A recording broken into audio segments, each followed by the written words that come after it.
NASA launched a time capsule into space containing examples of our life and culture in hopes of contacting extraterrestrial life. Unfortunately, the message was taken the wrong way. I believe that some alien life force sent down real-life video games to attack us.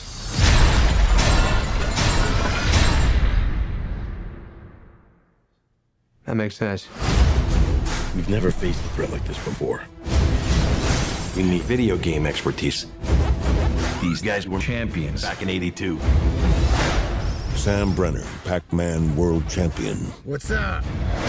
Ludlow Lamensov, Master of Centipede. Also known as your worst nightmare!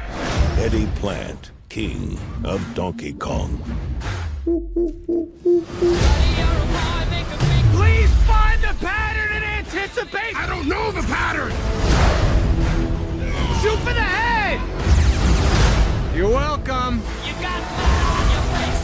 The only way to take down Pac-Man is with ghosts. You want ghosts? These are your ghosts. Let's hit it!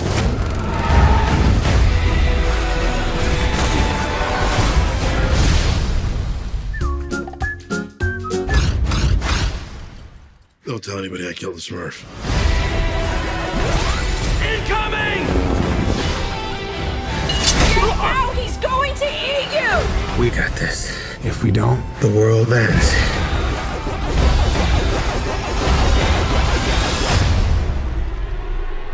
We have to take the battle to them.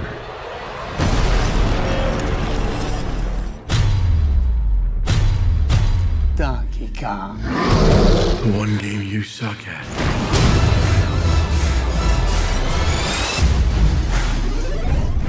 May I introduce to you the creator of Pac-Man? Professor Iwatani, what are you doing? I will talk to him. He's my son. Hello, my sweet little boy. Look how big you've grown. That's so sweet. He's so sweet. You're a good boy. Somebody kill this Swizzy!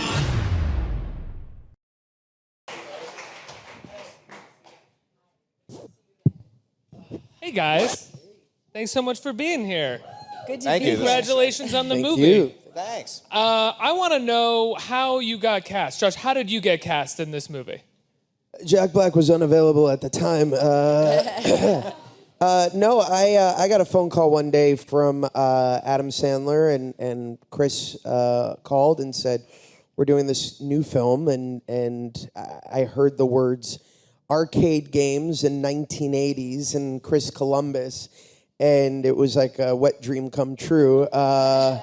You know, anybody who knows me or knows anything about me knows that I'm a product of the 80s. I was born in 1981, and I grew up with those Amblin films. Gremlins and Goonies were my jam. Both of those were written by Chris Columbus. Little round of, show some damn respect, people. Thank you, thank you. They were the godfather of my time. And, you know, movies like Ghostbusters and Back to the Future, and this film just feels like it has that Amblin DNA to it. Michelle, how are you cast? Basically, you know, really the same way. You know, Chris and Adam called me up and, you know, they shared with me the premise of the movie. And I got really excited about it as well because, you know, I grew up in the 80s as well. And I read it and I had this immediate sense of nostalgia. And I just thought it was such an amazing original concept and a really cool way to introduce a whole new generation to these iconic characters. And, you know, I got to tell you, same. I mean, Chris Columbus, I could not respect this man enough. Truly. We all love Home Alone, guys. Yeah, we all love Home Alone. We all love Home Alone. Mrs. Doubtfire. What was the one about the wizard? The beautiful school. Yeah. Chris, how do you ground a movie like this? Because it's a silly premise, it's a wonderful premise, but for an audience to go along with it, which they do. When I saw it at the premiere, everyone was loving it. How do you ground this premise enough so that people will go along with it? It's all based on the characters. The thing I loved about the movie was the fact that you start in 1982 with these three kids who won the World Video Arcade Champions, and they thought they were going to go off and be rock stars of the video arcades, but the arcades closed. They were left with useless skills. And I love the fact we cut to them in 2015. One guy's a conspiracy theorist, the other guy's in jail.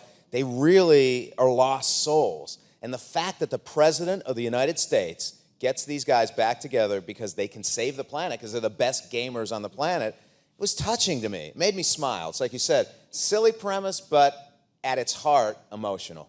Mm-hmm.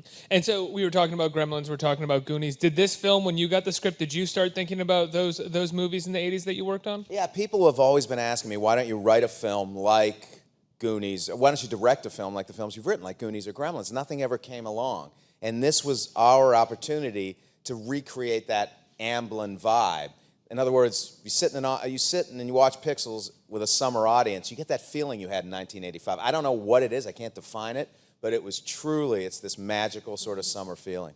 Well, it's the beginning of the summer blockbuster movie, right? This sort of family entertainment. I mean, Ghostbusters was a kind of PG-13 movie. It really did bring kids together. I loved it when I was a little kid, and I love it now. And I don't even think it's for nostalgia reasons. It's because there are jokes that I get now at 30 that I did not get when I was 11 years old and saw Ghostbusters. Which is the same thing with Pixels. You know, I mean, it really is.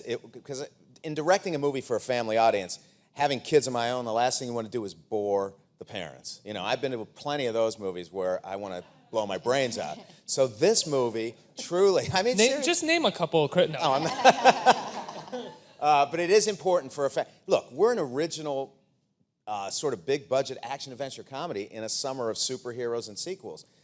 The fact that we got to make the film is exciting. Does that feel daunting to you? Does that make you nervous about the film, considering where Hollywood's at right now with superheroes and with sequels?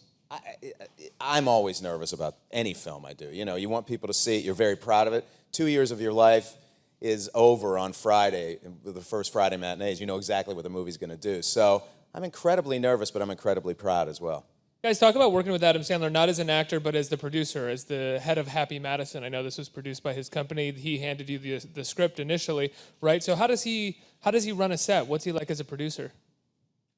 Well, you know, I think that a lot of people talk about this with Adam, and it's certainly true that it's like a summer camp environment. I mean, he creates an environment that everybody just is forced to have fun, even if you don't want to have fun. You're forced to. Like, it's just a blast. There was a day that he rented and all of us have kids, and we all had families with us, and he rented these 2 large buses and took us to this theme park in Toronto. And we had just this incredible time bonding. And that camaraderie really does translate onto the screen. It's why Peter Dinklage doesn't get along with any of us on screen. He didn't come to the park with us that day. He stayed home and watched Game of Thrones on an endless loop. I've heard he does that. It's just Game of Thrones. He does. He just sits there and he's like, I am Tyrion Lannister.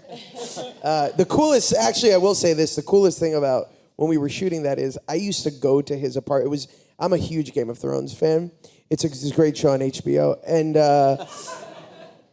I would go to his apartment and we would watch the final 4 episodes. And I would always get like Monday morning quarterback from him about what was cut. And it was the geekiest thing ever because I was just like, Tyrion is sitting right there. How is this possible? Why did you do that to your papa? You know? Michelle, you're kind of Adam's romantic lead in this. How did you get cast? What was it like working with Adam? Did you go on this tour bus to the amusement park as well? You know what? I was unable. I had to go out of town that weekend, unfortunately, but my husband and kids went on behalf of me, and they had the best time. I hate to bring this up now, but he's more fun than me. He was there with somebody who looked identical to you. I bet he was.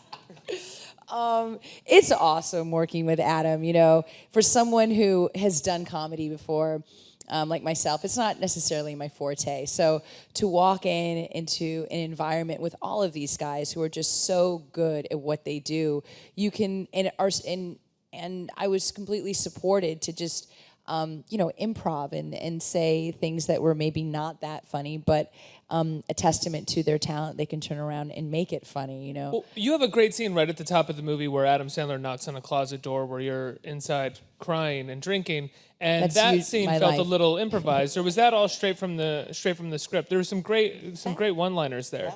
I think that was scripted. Yeah, the script was in really great shape to start with. It got us all.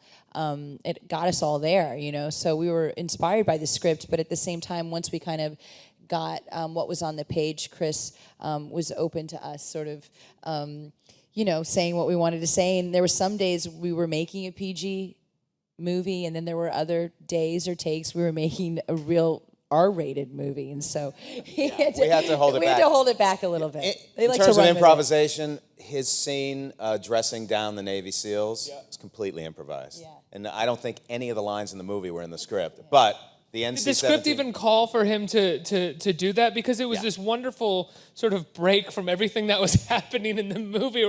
Where did this scene come from? I love this moment, but this doesn't feel like it's on the page. The scene was written exactly like... we went from A to B, but he took it from A to Z in a really unique and hilarious way. Talk to me about it. One of my best days ever on a film set, by the way. Why is that? Just watching you improv that scene not only was so much fun, but truly from an actor's point of view, as a fellow actor, I was just so impressed with your talent. Truly, his skills. I mean, that's not an easy thing to do. And these were very large men that you were what working are they gonna do? No, it was a really, really great, wonderful day, and it's it's nice to see someone do it with such finesse. Well, it's the joy of doing a movie like this is with, like I said, with Chris and these guys at the helm. He allowed us to just play and to discover, and I think that's why it does feel so unexpected, and that's why the movie works. A lot of those Amblin movies are unexpected. What the hell is the character of Sloth? Like, what is that in Goonies? There are so many elements when you watch those 80 movies that feel like they're just, you've never expecting anything like that. And this has that to it. Talk to me about your scene where you're performing probably the best Tears for Fears song, Everybody Wants to Rule the World. Yeah. Are we going to wait for the siren to go? Let's talk about Tears for Fears for a minute while we wait for the siren. Yes, to Head take Over the long Heels is a route close through Manhattan second. today. There were many discussions about what song you were going to do. I remember we'd be in the makeup trailer, and you're like, originally I was just supposed to conduct the band in that scene. Exactly, yeah. And then I came to Chris and I said, I have a stipulation in my contract that says I have to sing in every movie after Frozen. So... you and Zooey Deschanel. Yeah, me and Zooey Deschanel, exactly. And Anna Kendrick, apparently. And so... the list keeps growing. Yeah, the list keeps growing. So I said to him, they showed me a list of songs that they could clear, and Tears for Fears is one of my favorite 80s bands ever. Right. And Everybody Wants to Rule the World is such a great song. I remember watching Dennis Miller live, and it used to get me like pumped to see that. Like, it's just a song that, I don't know, it just brings a smile to your face. I can think of an 80s movie that I love that uses Everybody Wants to Rule the World, and it's kind of a Pixels like Real Genius with Val Kilmer. Right. Ends with all of them coming out in the popcorn. Oh, and swimming yeah. in it, and Everybody Wants to Rule the Just World those place. It's so great. Boom. You know, you just got like, it I gets guess you. they're contracted to sing in interviews too, so go ahead, Josh, take What? it away. No, I'm not, I don't do that. All right. I'll give you a little snippet. Welcome to your life. There's no turning back. I took it up the octave. Thank you. So, Chris, was it his choice to take that song? Did you have any input on that song? First of all, I want to say that you can hear, if he's a mile away at the makeup trailers and he's singing, we can hear him. We have to stop shooting because that voice carries unlike anything. I can't remember. I think we decided together that was a great version of the song. And he had a very specific idea of how he wanted to record it, it could have ended the movie in a weird... I always thought until we got the Waka Flocka song that we were probably going to end the movie with Everybody Wants to Rule the World. But it was a brilliant performance. And my first cut of the movie, I kept the entire song, and he performed the entire song. It's like, and it's fantastic.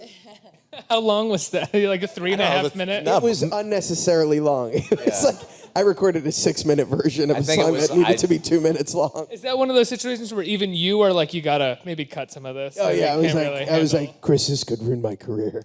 You take this out. I was shooting it, and the cameraman walked up to me and said, "This will never be in the movie." And By the way, that is a great impersonation of our cameraman, who I think might be a serial killer. I'm not sure, but every time he looked at me, it seemed like he had like a second goal in mind, which was finish the film and then hunt down Josh Gad. Josh Dad. What did he pronounce? Chad. Oh yeah. Chad. He misunderstood that I had two names, Josh Gad, so he made it one. And he's like, Chad, where's your mark? I think even I was on the like, last yeah, day, he I'm like, still doesn't know I your don't name. know a Chad. Yeah. Where was he from? Brooklyn. Where is he from? Iran? He's Iranian, yeah. Michelle, have your kids seen the film yet? I saw it. Yes, I saw it the other night. No, have your children seen the film yet? Oh yes, my daughter saw it on Saturday. Did she night. love Yeah, it? she loved it. She loved it, and you know it's another reason why I really was interested in coming and going to shoot this film because my children can see this film. It's such an amazing family friend or family. You mean they're not big True Detective film. fans? I don't know. What's They're that? not big True Detective fans? yeah, exactly. Yeah. I watched No, it with she my loved it. 4-year-old. What's wrong with that? She loved the McConaughey scene so much. The special effects are so beautiful in this film, and Chris can speak to it, but they're really unlike anything that I've ever seen before. So the children are really, as adults are, just completely gobsmacked by them. Talk about creating well, Josh, you have something. Okay, I just want to say, speaking to Michelle's point, I just saw this film for the first time, this full edit. I cannot think of a movie that demands 3D more than pixels. Right. It is such a full experience to see it in 3D, and it feels like, a lot of times it's an afterthought, and it feels like Chris dreamed this up for 3D, and it's really incredible to watch. Yeah, it looks incredible. The 3D looks incredible. we did design it for 3D. I have a problem with 3D when directors don't care about it. I think it always shows. And we obsessively designed every shot for 3D. And so you could be immersed in the game. So you feel, particularly in this first time, our big set piece is Centipede. And when you see Centipede in 3D, you are literally in the game. And it's, you can't do any mind-altering drugs before you see Centipede. I warn you. But it is really immersive, just like Pac-Man and just like the final sequence of the film, I would not do mind-altering drugs before watching this movie. It would freak you out completely. It's already too immersive, Right. as you said. How do you design, just out of curiosity, technical stuff, how do you design scenes that are just two people talking to also sort of blend in the 3D world as well? You just basically two people talking. 3D is so sophisticated now that you can literally shape someone's nose. And there were moments in the 3D process where if it were a close-up of someone like Michelle or someone who has a stronger chin, their heads sometimes become disembodied. So it looks like the head is floating in the audience. You really have to be careful. I have the tendency to do that sometimes. So you have to be very, you have to look at every single frame and be very specific about where that space exists. Also, I'm into depth. I believe you take the audience by the hand and lead them into this world of 3D. But if you push the depth too much, your eyes literally shoot into different directions and it causes extreme headaches. So we have to be very careful about that as well. And now, I've been told that you had trouble getting Donkey Kong to take part in the movie. Donkey Kong originally wasn't in the movie. And we had to do extensive sort of basically conferences with Japan, Nintendo, to show them art and show them the animatic of the film and everything I planned to do. Just had a homeless man in a gorilla outfit for a long time who was supposed to be the final set piece. Not connected to any video game? No, just an angry homeless man who saw what the aliens were doing. He's like, I want in. So how did you eventually get them? You showed them these art pieces, and why were they so much more difficult than the creators of Pac-Man? Well, everyone. Professor Iwatani, the real Professor Iwatani, was very helpful in getting us Pac-Man as well. We still had to get the rights to Pac-Man. And as I dealt with these characters, and the real characters and also the people at Nintendo and Namco Bandai, I realized that they were in love with their characters. They loved them, and a couple of the guys really felt like Professor Iwatani in the film, and that's where that scene came from. I was dealing with them, and I thought, what if one of these guys goes a little off the deep end and falls and thinks he actually fathered Pac-Man?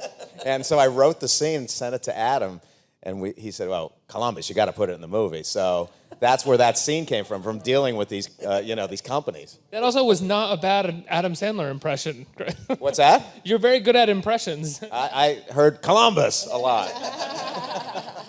Is that what his role is as a producer on the film with you? Just shouting at me all the Shouting time. Columbus. Well, here's the deal. It's Adam. I found Adam to be a great actor in a lot of movies like Punch Drunk Love and Funny People. And because there's a great character arc for his character in this movie, I wanted to surround him with great actors. So obviously we went to people like Michelle and Josh and Peter Dinklage.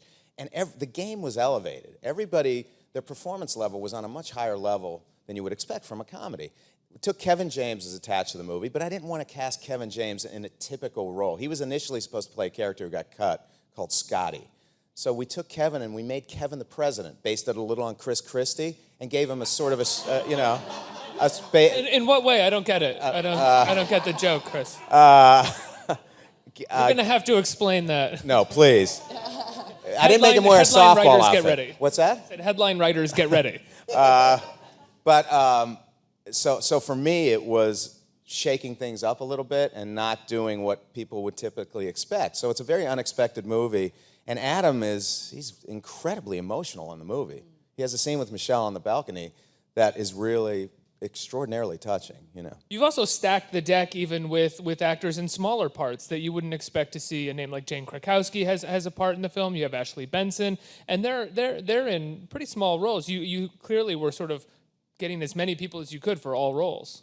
Well, we did. We also got Sean Bean and Brian Cox. Oh, Brian Cox is amazing. Can I tell you, when I interviewed him on the red carpet the other night, he just talked to me about how disappointed in youth he was. Why? I don't know. It was like, my kids play video games all the time. It was amazing. I love him. He's awesome. He's like a big kid himself, He really is.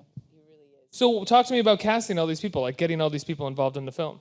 Well, everybody was excited about coming on board, and it was just interesting in terms of, particularly with Michelle's work, with True Detective, extraordinarily dramatic, performance, and people like Dinklage in Game of Thrones, also dramatic, but I knew that they had strong comedic chops as well. I saw Dinklage in Elf, and his performance in Elf, and the 2 Death at a Funeral movies. I mean, he was great.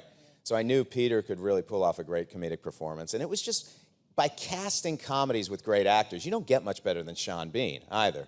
But no one would expect Sean Bean to do a comedic role. And he jumped into it. He loved it. He was very, very happy, which is something I can say doesn't happen all the time with Sean Bean. Well, great actors are also usually good at comedy as well. Like some of the best dramatic actors, if you want to define it as that, are also usually pretty good at comedy, right? I mean, do you find that they up the level of the comedy as well, working with them? Oh, absolutely. I mean, I think, though, that it begins and ends with your director and what they're pulling out of you. And again, you can't say enough about Chris. And a lot of people immediately go to the special effects in this movie, but I think the reason this movie is resonating with those who have seen it is because the characters are so well-rounded, like those Amblin films. And when you get an emotional journey that you can tie into, when you care about those characters, the other stuff doesn't feel like empty calories. Right. So it all sort of fits together, and you're rooting for these guys. It's a superhero movie where instead of wearing capes, these guys wear arcader outfits. Instead of flying, their superhero power is they're really good at video games. That's a relatable thing that a lot of people, say, oh, I would be a superhero if that were the case. And I think that's what Chris manages to find in all of his great movies is that sensibility. And I think that carries through in this. Absolutely. Let's take some questions from the audience.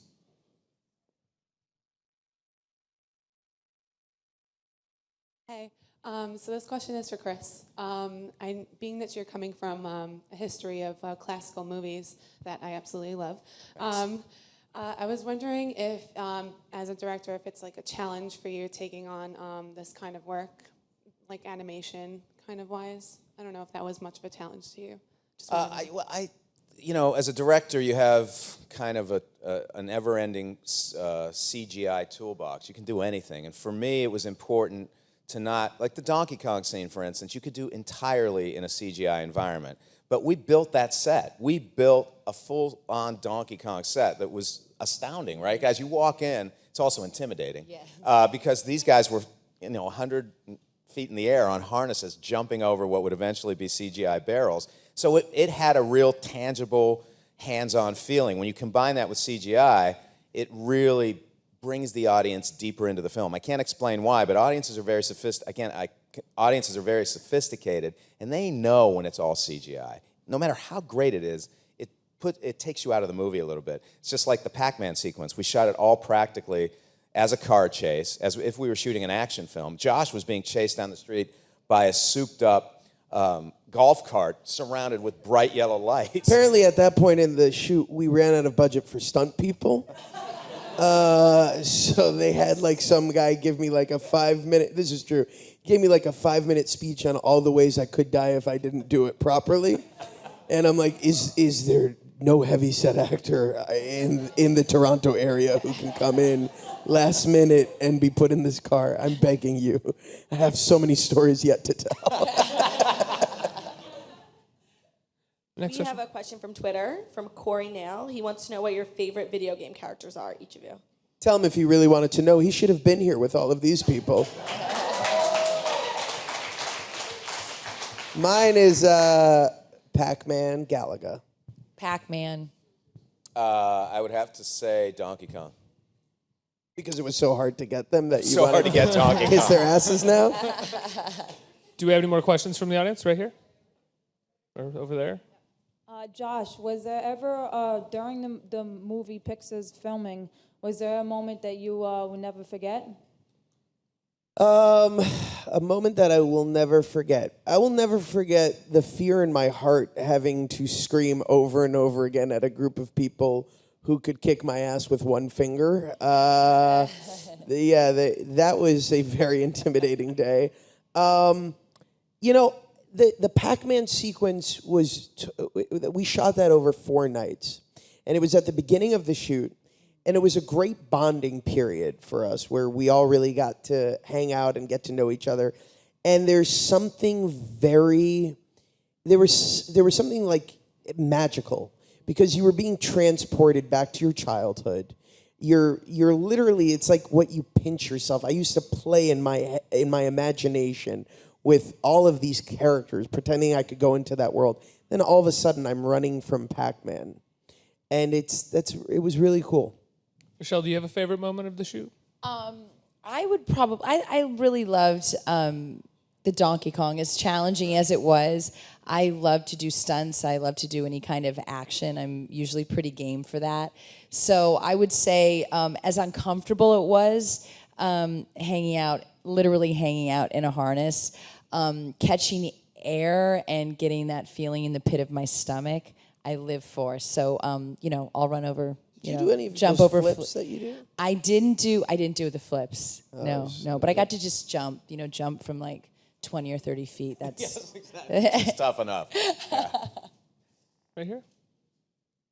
Hi, this is for Chris. Nowadays, they say that it's not necessary to go to film school to be a big film director, but you went to NYU. Can you talk a little bit more about your experience at NYU, and also, do you think it makes a difference in a director if they go to a film school or not?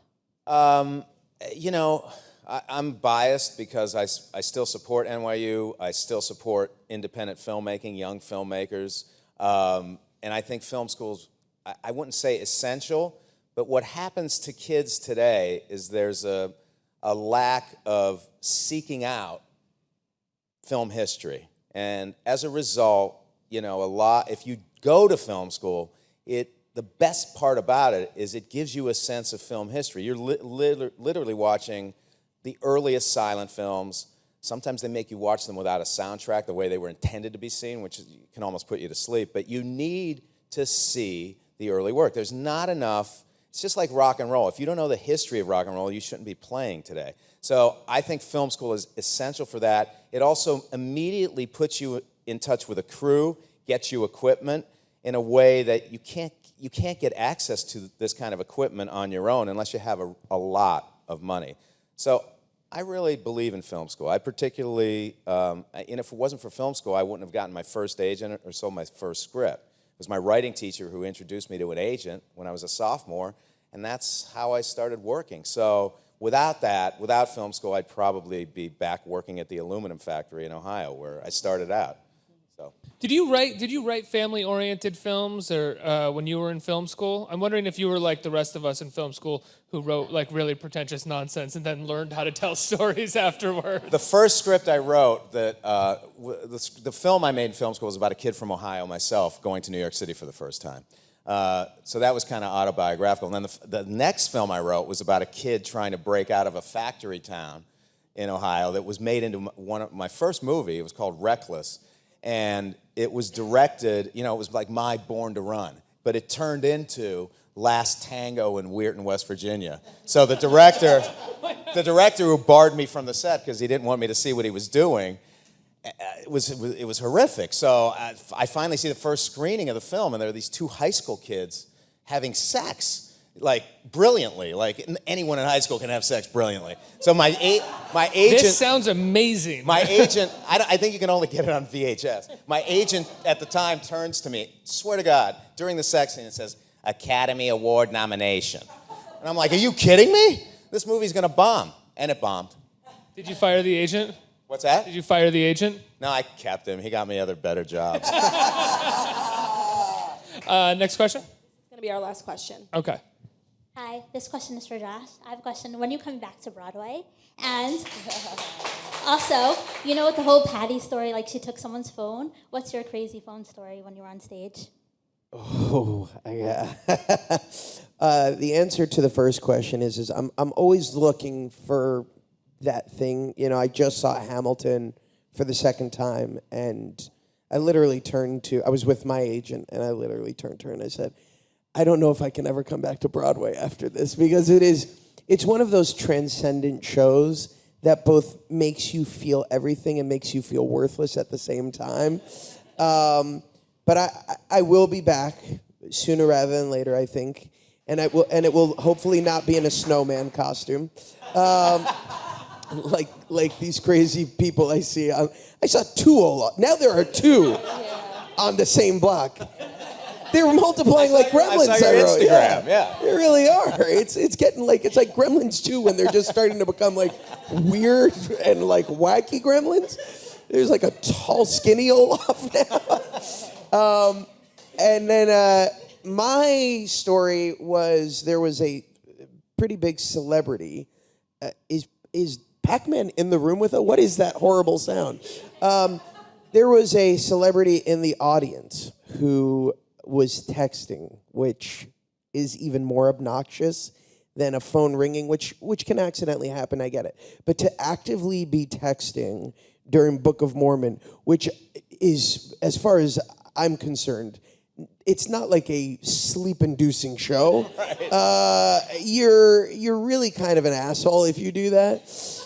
And so in my head, we're always told not to break and not to do that. And in my head, I'm thinking about what I want to say to him.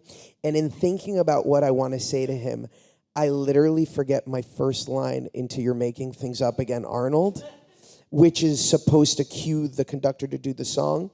And it's like an actor's nightmare where not only could I not remember the line, I couldn't remember the English language. So people are screaming the line at me on stage. And all I'm here, I have like, all of a sudden I got tinnitus in my ears. So all I hear is, and the stage manager's off stage like, you got it. And the conductor's screaming at me. And I finally, can I curse on this thing? It's AOL, you can curse, yeah.